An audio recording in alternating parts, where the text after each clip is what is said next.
It's a pleasure being able to talk with you, Barbara. But a few months ago, when I met you in the Global Freedom Institute event, I had the feeling that you would have been a great guest in my podcast, and that's why I thought talking with you as the president of the Austrian School is one of the best opportunities that I think I've ever gotten. So I really appreciate that. Thank you very much. It's a pleasure to talk with you, Alex. There's something that is very interesting to me, which is monetary nationalism, the perceived notion that devaluing the currency is good for exports because you incentivize people to spend. That's one of the things. You know that the currency is going to be devalued, so people are incentivized more to spend that money. That's a Keynesian notion, and it's one that I would like to discuss with you and maybe rebuttal. And I mean, from another perspective, I think that there's Keynesians arguing that it makes the internal industry more competitive. Yeah. So first of all, I wanted to mention that monetary nationalism is a notion that says that if you're perfectly sovereign over your currency, you will be able to use it for your advantage, and that's always going in the same direction. That's in the direction of devaluing the currency to supposedly make your industry more competitive. But what I believe to be the case is that what happens there is that the people inside of your country realize the value of the currency is lower. The Cantillon effect spreads across the signal of the price spreads across the market slower than the people outside of your country are able to realize the price. So they see a discount that you're selling your products at a discount, that you think it's not a discount, but in the long term you will realize that what you got paid with has less value, and they were the ones realizing that the soonest. So this notion of monetary nationalism is wrong. It's just Keynesianism. I fully agree. But the basic principle is about sound money. What is sound money? Why we need sound money? Why it still matters is one thing. And the second thing we should also look or take into consideration when discussing those things is why would governments do that? Why would they devaluate? And why would they mingle around and work around with the currency? Common reason is debt levels, sovereign debt levels. And you can manipulate debt levels, of course, with manipulating your currency. And what we have seen over the years, before I go to sound money, is that at least our Western states have been living beyond their means, have been spending more than they receive as revenues, and don't get a balanced budgets. And especially in Western Europe, these are true problems. All of those countries that we are talking about, whether it's France, whether it's Austria, whether it's Germany and other big industrial nations, they don't live within their means, and they don't stick to the criteria that they have imposed upon themselves, namely the Maastricht criteria. So they simply overspend and think if creating new debts helps the economy to grow, this is definitely not sound politics. So let's take a step back and let's look why we need sound money. So money is more than a tool of exchange. It's a constitutional institution that anchors coordination, valuation, and trust in a free society. And when its integrity is compromised through inflation, monopoly, or political manipulation, economic calculation becomes unreliable, and individual autonomy erodes. So the Austrian school, starting with actually Carl Menger, who wrote his Principles of Economics in 1871 and later was working on monetary policy, are the ones who were discussing those issues. And Hayek came up with competing currencies in the 1970s, or competing monies. And this Austrian school provides a framework for understanding money as a spontaneous order, voluntary exchange. And this is the most important thing, this voluntary exchange, rather than a construct or imposed via legislation, via governments. Yes, oh, yeah, exactly. The sound money, the concept of Yeah. soundness comes from the fact that gold coins sounded in some way when they fell into the floor.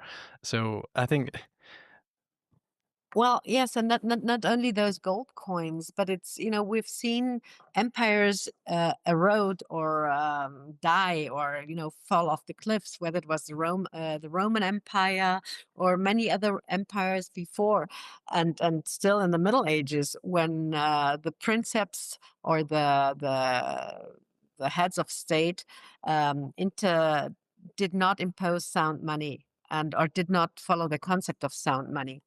And so you also need to look at the spontaneous emergence of money. This is also one important thing. Second would be the so-called marketability and the test of good money. And the third is where actually Menger, who I was already discussing, was debating against Knapp, who was a German scientist in the early 1920s.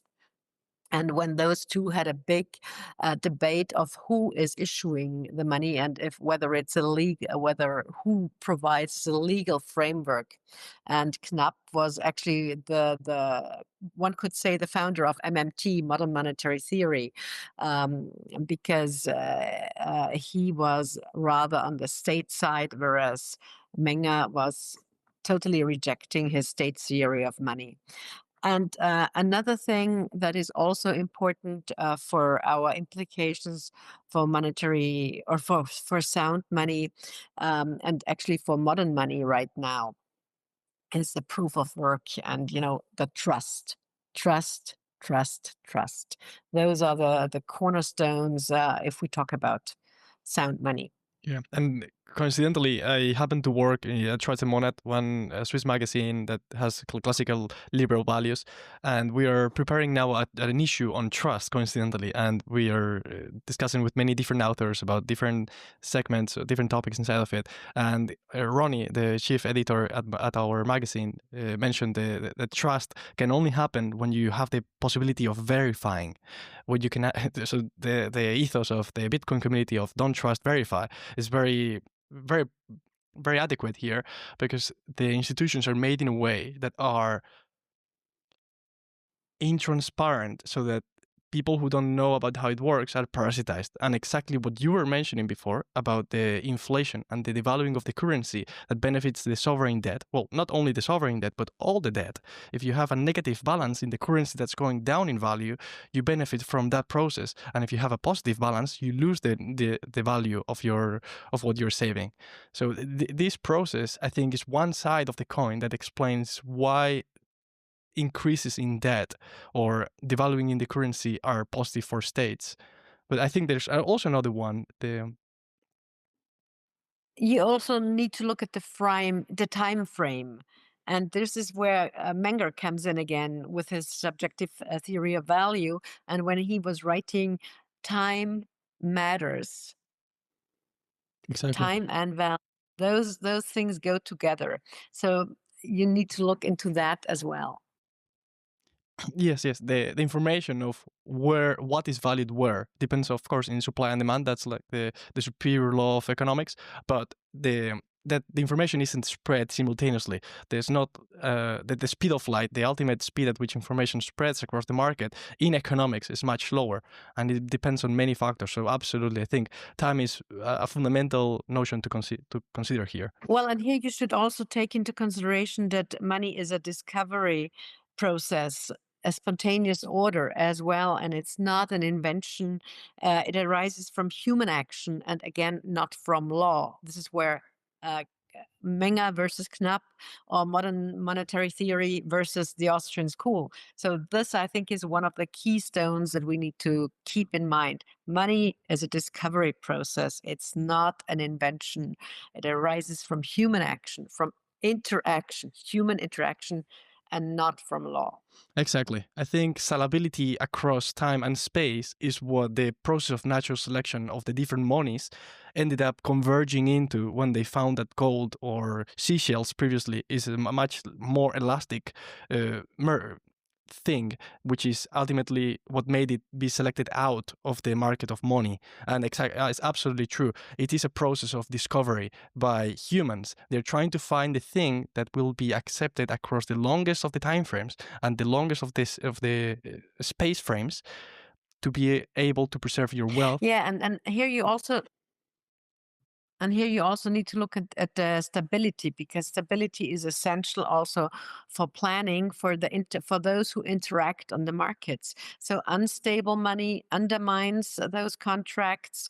It undermines capital formation and intertemporal coordination that we know is important for markets to function and to work. And again, those lessons are crucial benchmarks for also for discussing fiat currencies, cryptocurrencies, CBDCs, etc. Yes, yes, of course. Maybe you could tell me if you agree with this, but this notion of stability resonates with the concept of the rule of law. If the rules by which we are governed stay stable, you can make predictions that are correct, so that you know how to behave in your environment. But if things are changing fast, you're not fit. Yeah, well, that's also another point. You mentioned the rule of law, but now we are governed by the law of rules. And that's what is coming out not only out of Brussels, but out of many nations in forms of overregulation and those things. So keep that in mind. Rule of law framework that we can operate within, whereas now we have law of rules, which is the opposite.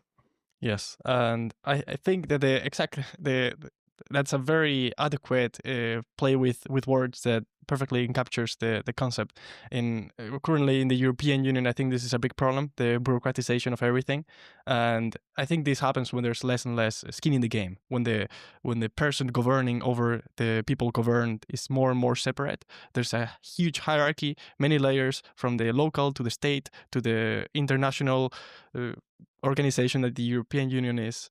So, what are your thoughts on this? Do you think that the European Union as a concept makes it easier for bureaucracy and for the rule of the laws? When they started out at the beginning with the four economic freedoms and the idea of economic cooperation and collaboration, I think this was great.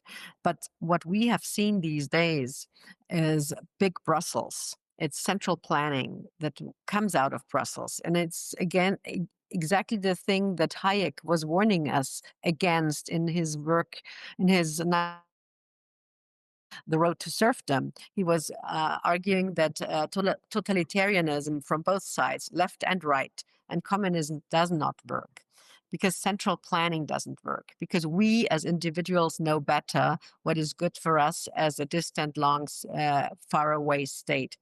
And that is what we see out of Brussels. Brussels is concentrating not only power and uh, organizing via one size fits all top down entire Europe. This does not work. Europe is diverse. Our nation states are diverse. We, the people in Europe are diverse. Um, First thing. Second thing, we have totally forgotten about the subsidiarity principle that matters a lot. Subsidiarity principle means that what can be solved on the local level needs to be solved on the local level. If the local level doesn't work, go to the regional. If the regional doesn't work, go to the national. And only then you should go to the supranational. So this competition, also the internal competition of solutions, is totally outruled. And instead we put one size fits all regulation for all across Europe. Just if you look at the data, only during the last period of the European Parliament in action and the Commission, so those 5 years, they issued more than 13,000 legislative acts to be imposed and implemented across Europe. And then we have our nation states, that many of which gold plate those regulations, even so. And so our competitiveness is totally eroded, because no other countries fulfill the European Green Deal or the ideal of the solution of cutting CO2 emissions by 2040 to this extent as we do in Europe. So by doing that, we harm our industries, we harm our business and labor locations, and our competitiveness, because it becomes more costly to produce in Europe, it becomes more difficult to produce in Europe, And by that we've seen the results. Our economic growth rates go down, especially for the former industrial countries, the economic engine of Europe, Germany. When an economic growth rates of 0 point whatever is not growth. And how will you be competitive in the long run? Plus a huge amount of debt. Exactly. Yeah. In addition. Maybe one of the reasons why the growth is so low is that we are heading towards a demographic collapse in Europe. The fertility rates in Europe have been extremely low since the 1980s, and that the local Germans are little by little going down in population, and those are the big tax base of the European Union. So it would be understandable that unless the GDP per hour goes up by a lot to compensate for the reduction in population that we're going to be heading in the next couple of years, or at least the reduction in the increase, then of course. Well, you're totally right. But if we look at our average working time or labor hours in Europe, then Germany is far below by now, below the 1,400 working hours per worker. Even France has more. And that is, even France is close to 1,500, 1,500. In the US, we are a little bit below 2,000. In Ireland, we work more than or almost 2,000 hours. In Italy, we are at 1,800 hours per year in average. So all the country, Israel, for example, is leading with 1,900 hours. And sorry, before that, the US is 1,600 hours, and Italy is 1,000, around 1,600 hours per. So Germany, Austria are way below this average. And how can you be competitive if you're not productive? And not being productive, of course, is shown in the competitiveness. And since you mentioned the baby boomers that are now all going to pension, and that we have two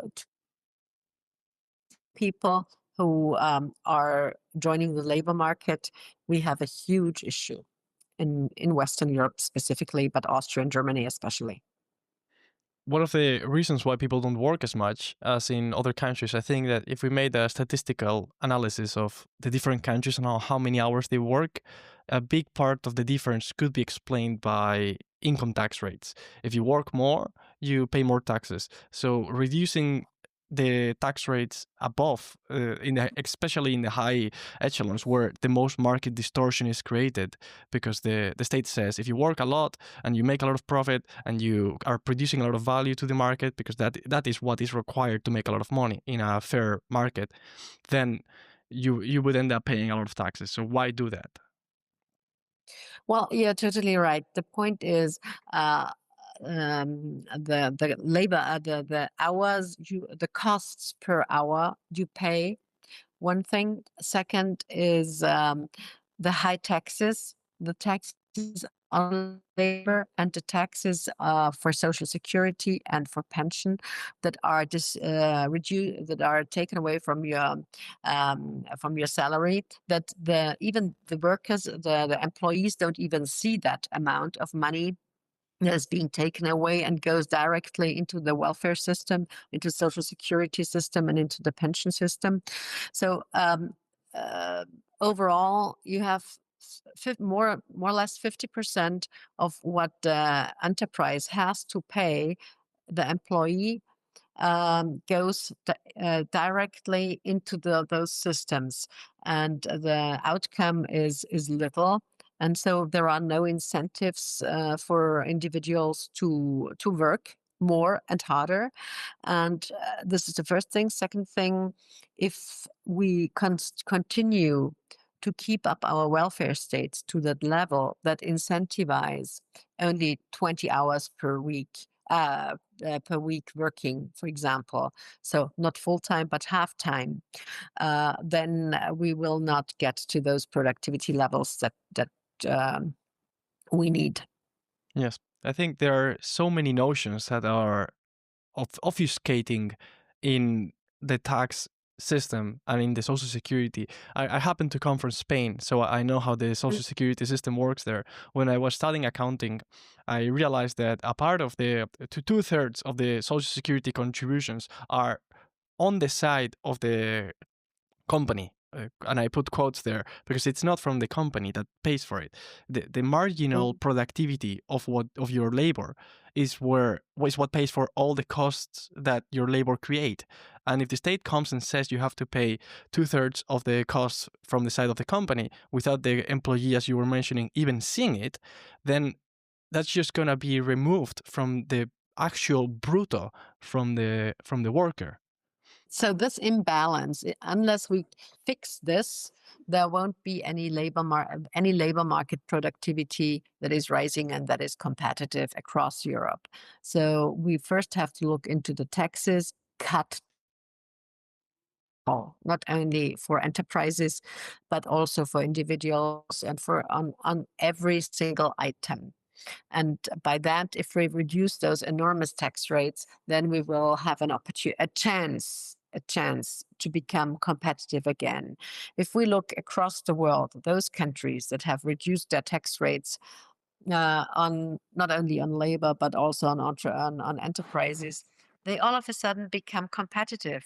And they have foreign direct investment, they have money influx into their systems, which they can invest for innovation, for infrastructure, etc. And whereas we see an inflow, we see an outflow of money of our economies. People are not investing in Austria or in Germany or anywhere because it's not attractive. Yes, of course. And that's the best thing, because it would be even worse if the capital wasn't flexible and capable of going to where it's best treated. It's kind of in a toxic relationship you have to live, and capital is doing that. Yeah, that's what it is about. Capital is very flexible. Capital looks for for the best opportunities, and that is what obviously some politicians still don't get. And you can't force people unless it's a communist country. But even then, people try to flee. And what we have seen, Venezuela, for example, was one of the richest countries in Latin America 40 years ago. It's now the poorest country. It's totally there are no investors. There are no people who want uh, to to to to not only to invest but to create and to take the risk again because they know, hey, we will be lost. It will be taken away. It's stranded costs. And that's why we need economic freedom, individual freedom, entrepreneurial freedom as a basis for economic growth and well-being. And this can only be done via competition, via responsibility. And if we don't fulfill those tasks as a real framework for the rule of law, then I think our European or Western nations will not get anywhere. Yes. And I think that if we, as a first step towards those goals, we implement an absolute transparency of what's going on at the level of the government, what expenditures, how much things cost, then people would realize that some expenditures maybe not be worth it. And there's going to be coincidentally in the next couple of months in Switzerland a referendum about the public TV system that is paid with a specific tax to all the households. And that's one of the taxes that I like the most, because you get pissed when you receive it. You say, damn, I have to pay 250 francs for the TV that I never watch. Why do I have to do that? No, but that's the good tax. That's the tax that's not hidden. Mhm. Well, I keep saying that we need price tags on each and every service that government provides so that that the consumer knows what is done and how much he has to pay actually with his own taxpayers' money for the so-called service that is provided. And whether he uses the service or whether he's forced to use it, well, that's another question. That's all about economic freedom and about individual choice. And if a service is provided by the government that I don't want to use, why should I pay for it? How would you implement those price tags? By saying the average taxpayer is paying this much per day for this service, or saying just the total amount of expenditure? Well, the thing is, if you, for example, Social Security, healthcare, etc., we have a calculator at our one of our websites, which is Rating EU. And there you can calculate your own ideal government, your own ideal state. And by that, you can immediately see how much the service costs. And a government can actually do this easily if they would be transparent. But the point is, governments, bureaucracies are not very transparent about the real costs, because then the citizen would realize and would understand, oh, the money is going down the drain. Yes. It's not efficiently and effectively used, And the one of the or biggest. allocated would be the correct term. Yes, exactly. Because of the impossibility of socialism, central planning doesn't work, so it will always be used worse than what the market can do. Hayek and Mises talked about the impossibility of socialism. Whatever is centrally planned will be worse allocated than if the decentralized market decides how to invest those funds. Exactly. Here we go full circle again. The Austrians, certain things don't go, and this is why they have always been arguing for limited government and for small and efficient and effective states with a strong rule of law, but not big governments who provide everything from the cradle to the grave for the citizens. We don't need that. We as individuals know what is better for us. We can choose for ourselves, and we need to be allowed to choose among various private providers. And one of the main reasons that justifies the state intervention is, quote, social justice, which I think in many cases is injustice. But yeah, that's a different topic. But when you actually look at the numbers, there's a very small percentage of the total state budget devoted to redistribution. Most of the money goes from the middle class, which are most of the people, towards the middle class. And that kind of expenditure blows my mind because it's just allocating the capital in a more inefficient way. It's not even helping anyone. Well, that is one thing, but we need to go back to, since the social justice term. Hayek, you said social is a weasel word. It's a word that you actually don't need because it doesn't exist. So one thing. Second thing, Hayek also said, and I think this is very important for those pre- uh, uh, who are working within the free market movement and who are defending free markets, is that we are responsible, we as society, we as individuals are responsible for those who cannot help themselves. In earlier times, the churches took care of individuals, families, small groups of individuals took care of those who could not help themselves. Then this was outsourced to the state, to the government. And the government grabbed this opportunity to grow and grow and grow because they claimed, okay, there are so many people that we need to help. Uh, Luckily, the rate of poverty across the world was reduced. There are many more, and there are, put it this way, there are fewer people who have to live with a $1 a day than only 5 years or 10 years or even 20 years ago. So the number of those has been reduced. So this is a good news. Don't get me wrong. There is always people we need to support or provide opportunities. I think this is the key. Provide opportunities to help themselves. And that is the task and not the redistribution. Exactly. And the definition of what poverty is has to be constantly changed because you would run out of people to help. There's been, I think, for the last 60 years, 180,000 people coming out of the poverty every single day. This is an absurd notion to even grab your head around. I don't know if it was 60 years, maybe it was 40, but it's something like China and India coming out of absolute poverty was the most extreme case of reduction in poverty we've ever experienced worldwide. And that alone has helped so much. But the national borders on which we conceive of redistributing or helping the poor are a convention. And so when we say we have to help the poor people in the European Union, who are those? The Spanish and the Portuguese. But it just happens that Morocco is not part of the European Union. But why wouldn't we help them? It's very convenient. Well, again, I think if the European Union provided opportunities, meaning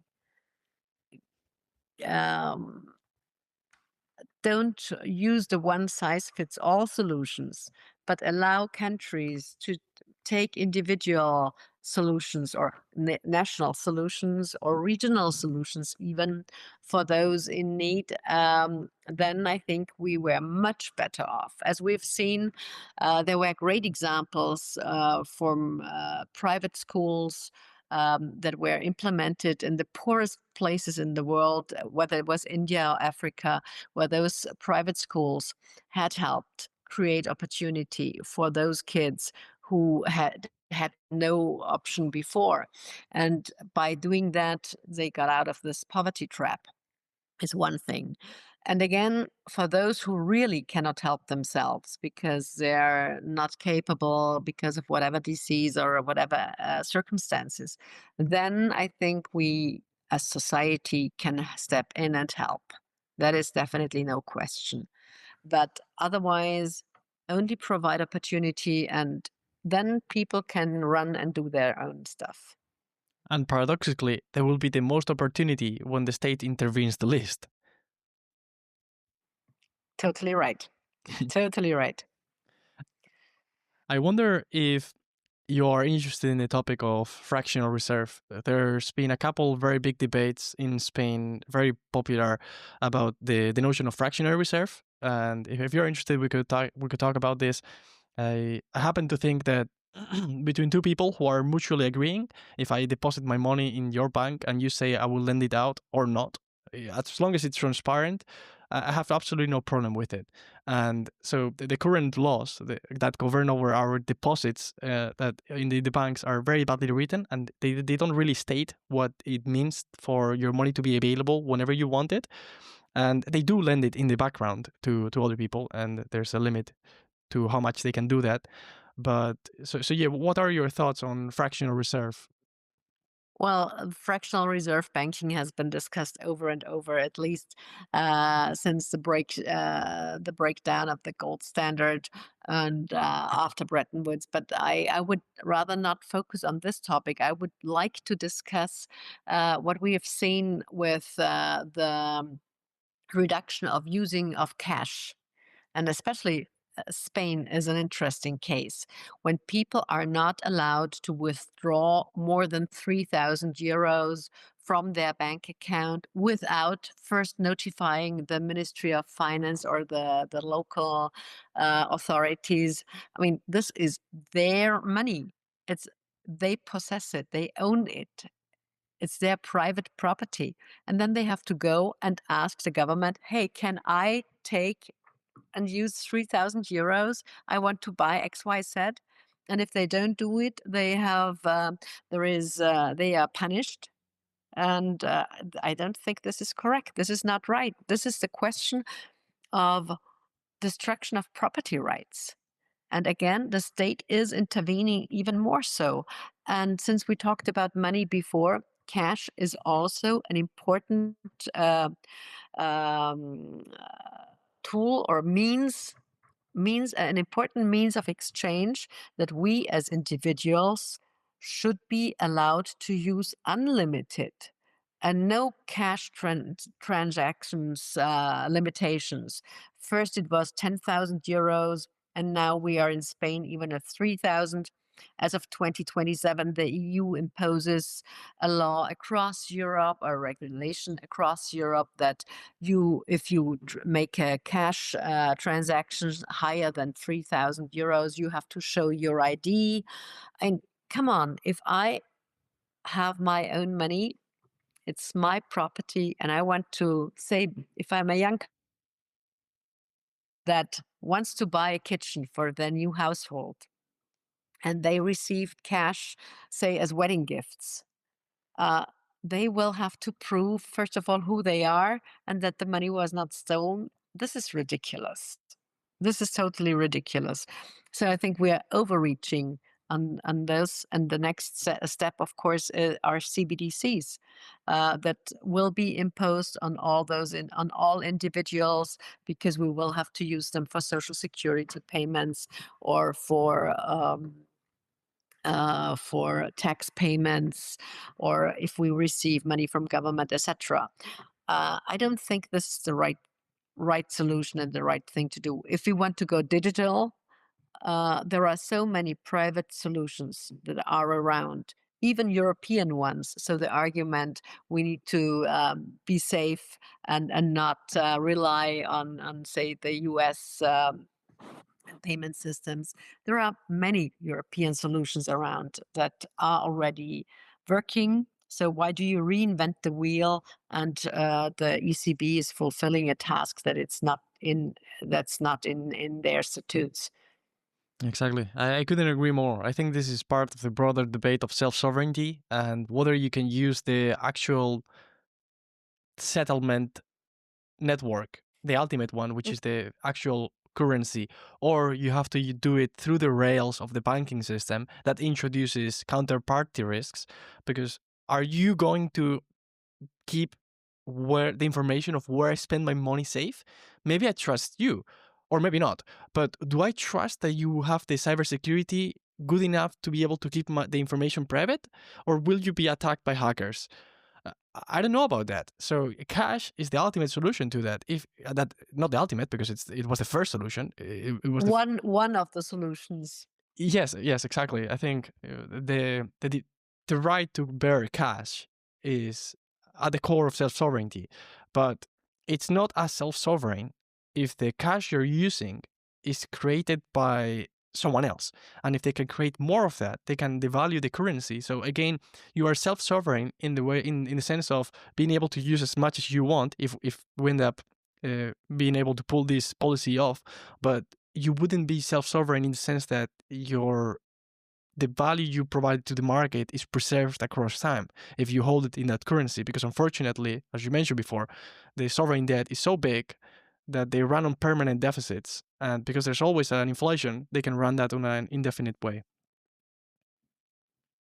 Now I think we have gone full circle. Would be a nice way of putting the podcast. Do you have another specific question? Yes, of course. I have so many questions that I could discuss with you, but I But really we only have like 7 more minutes. Then I need to run to my next appointment. okay. No worries. Yes, of course. I I have maybe one question. There was one very famous book published called Nudge, which talked about institutional nudges that are less coercive, less interventionist on the behavior of the population. I wonder what your thoughts are on this. Well, this is Cass Sunstein, and it was during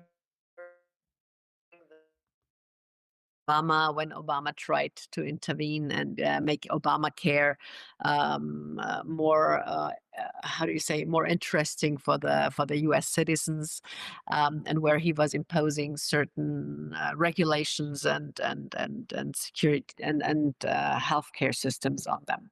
So nudging by governments is, I don't think this is the right way to do. We should not operate on this carrot and sticks by governments. We individuals know better what is good for us. I don't need a government to tell me go into this direction or go into that direction. And as we know, those incentivations by governments usually don't work.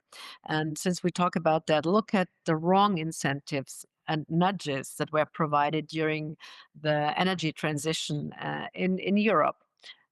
Best example, solar power, and wind wheels. How do you call them? Meals. Windmills.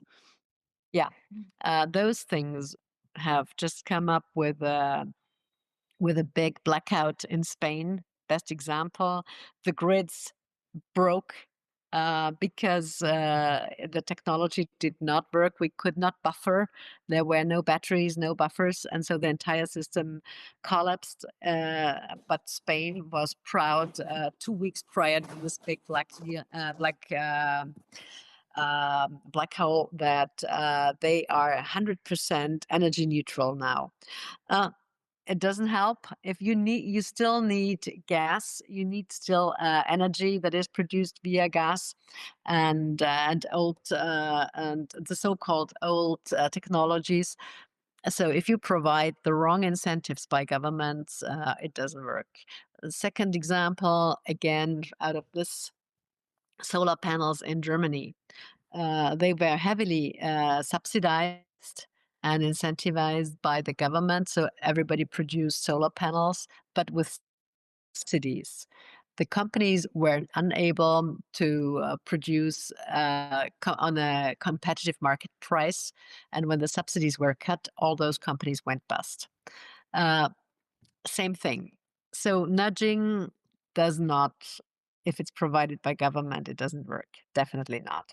I think nudging is one more case of central planning, and even if it's less coercive, it's just one more expression of the same notion that doesn't work. And the centrally planned technology that you were talking about, the renewables, I think they should be called instead unreliables, because they cannot know when they're going to produce. And if you have an unreliable worker in your company and you're forced to hire him, and you don't know when he's going to come or not, then you have to hire another one. And so they have to have two workers to do the work of one. That's much more expensive than having just one reliable one. That is nicely put, Alex, really. It was a pleasure talking with you, Barbara. Likewise. Looking forward to our next conversation, Alex.